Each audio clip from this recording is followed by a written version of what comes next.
Shmaya Wiesner came from a family of Rabbanim. He was born in 1890 in Hungary.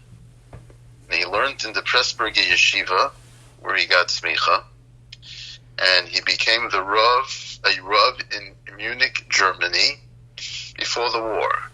Now, there were two different communities. There was a German community living in Munich, obviously, but then there were non-Germans living in Munich. The non-German Gemeinde, the non-German community, and he was the Rav of that community, and the Rav of a very nice big shul. And in fact, his shul was one of the very few shuls that were not destroyed on Kristallnacht, and is still standing today. Approximately in 1939, as he saw what was going on in Germany, I think because he was a Hungarian citizen, he was able to leave Germany, and he came to America alone at first, without the rest of his family.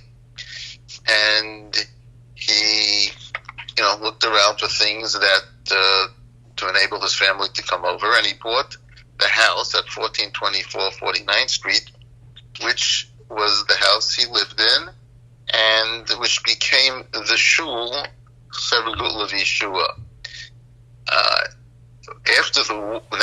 Before the war, my grandmother, Sarah Leah, with the 4 children, came out of Germany in I think the last boat from that city, wherever they left from, and they joined my grandfather here in New York. And so Rav Shmaya himself was beloved as a Rav, and because of his warmth, his smile, because of the love that he showed to the entire Kehillah.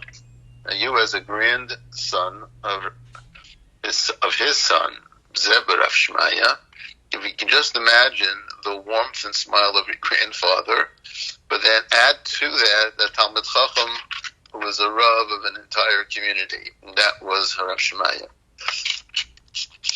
And he bought a house in Hunter, New York, in the Catskill Mountains, and the family would spend their summers together in Hunter.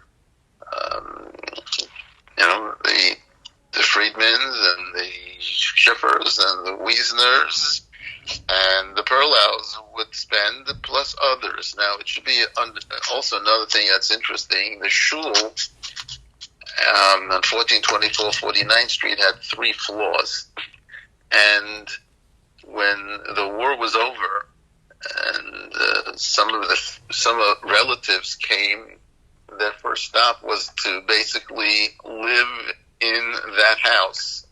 They made the dining room to a place for people to sleep, and they slept all over the house. I don't know for how long, but it was open to everyone. Talking about Hunter, New York, there was a very large building where the families lived, and a very small cottage next to the main building where my grandfather and grandmother lived. And they would invite a grandchild each day to eat breakfast with them, which is a memory that I remember very fondly. May Rav Shmaya ben Ze'ev be a Meilat Seisha for the entire Mishpacha, and his neshama should have an aliyah.